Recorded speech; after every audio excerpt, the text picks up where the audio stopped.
is the current Kenyan flag. But once upon a time, Kenya was represented by this flag before it got independence from the Great Britain. Why did Kenya change the flag from one on the left to the one on the right? And what happened to the old Kenyan flag? Well, that is what we are going to talk about in today's video. As we all know, this is the current Kenyan flag with black, red, green, and white bordered horizontal tricolors. The emblem with a shield and spear at the center make this flag the most beautiful in Africa. Hold on a little, that is too fast. During the scramble and partition of Africa, it fell under the Great Britain. This flag with a blue ensign and a red lion was adopted. The flag remained the same when the country became a British colony in 1920. But before this flag was adopted, Kenya was using a flag with a plain red background and a small flag of Great Britain at the center. This means that Britain took over and agreed to protect and control Kenya. The Union Jack was the official flag across the British Empire, and this was the ugliest flag ever for Kenya. The red flag with the Union Jack was flown by British registered ships, but the blue one, a certain organization of territories associated with the United Kingdom. The Imperial British East Africa Company had 3 flags, where each consists of a Union flag, a sun with 16 rays, and a crown. One had the crown and the sun, a white disc surrounded by a garland on Union Jack. The other 2 had Union Jack at the upper left corner and the crown on top of the sun. Another flag was used within the Waitu Protectorate, the first mainland territory ceded to Britain by the Sultan of Zanzibar under the Anglo-Germanic Helgoland Treaty of 1890. It was a red Arab flag with a small Union Jack in the center. After years of poor condition, forced labor, and unreasonable taxing, the natives Africans formed the Kenya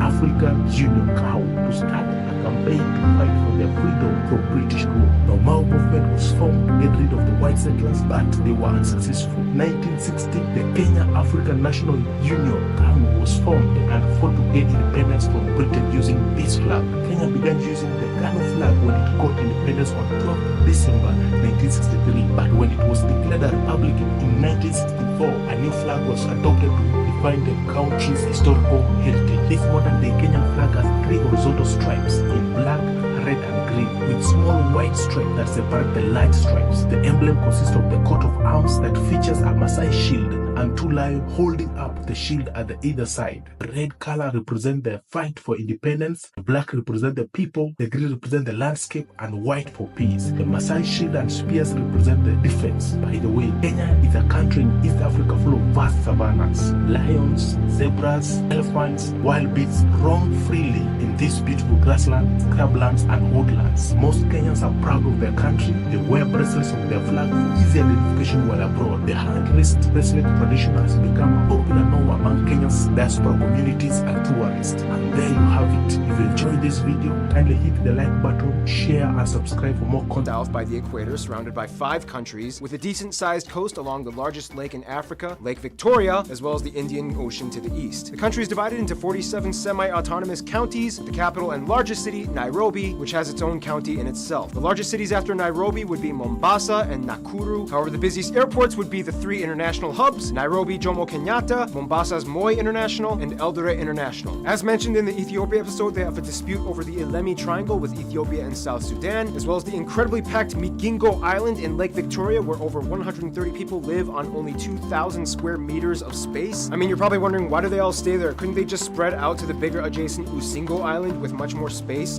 Transport in Kenya is pretty developed compared to the other African states. Railway service runs between the coastal Mombasa all the way to the border of Uganda. Roads connect to virtually all their neighbors, a ton going into Tanzania, Uganda, and Somalia, whereas the 2 main ones that enter South Sudan and Ethiopia are the A1 and A2. Nairobi love Unity and Silver Jubilee monuments, the Jomo Kenyatta statue, the Giraffe Center and Giraffe Manor Hotel, where you can literally have giraffes come up to you, Bomas of Kenya, the ruins of Gedi, Narni, Takwa Milinga, Dani, Pate, and Shaka, Siu and Lamu Fort, Uhuru Gardens Memorial Park, Iraq's Prehistoric Site and Museum, Nairobi Gallery, the African Heritage House, the Carnivore Restaurant, the Nairobi Railway Museum, George Adamson's grave, Kitengela, Iten, home of the champions, and the Maasai Ostrich Farm, where you can ride ostriches if you are not too heavy, which, as we explained in the Eritrea and Ethiopia episodes, is the series of cracks in East Africa that splits all the way down from the Red Sea to Mozambique, creating highlands in the west and flatter savannas and valleys in the east along the coast. This also creates a wonderful network of narrow, slivery lakes, like the largest one, Lake Turkana, in the northwest along the border with Ethiopia. Lake Turkana is the world's largest desert lake, and due to its salinity, the world's largest alkaline lake as well. This means that Kenya is technically on a volcanic zone. Over 5,100 meters, that volcanic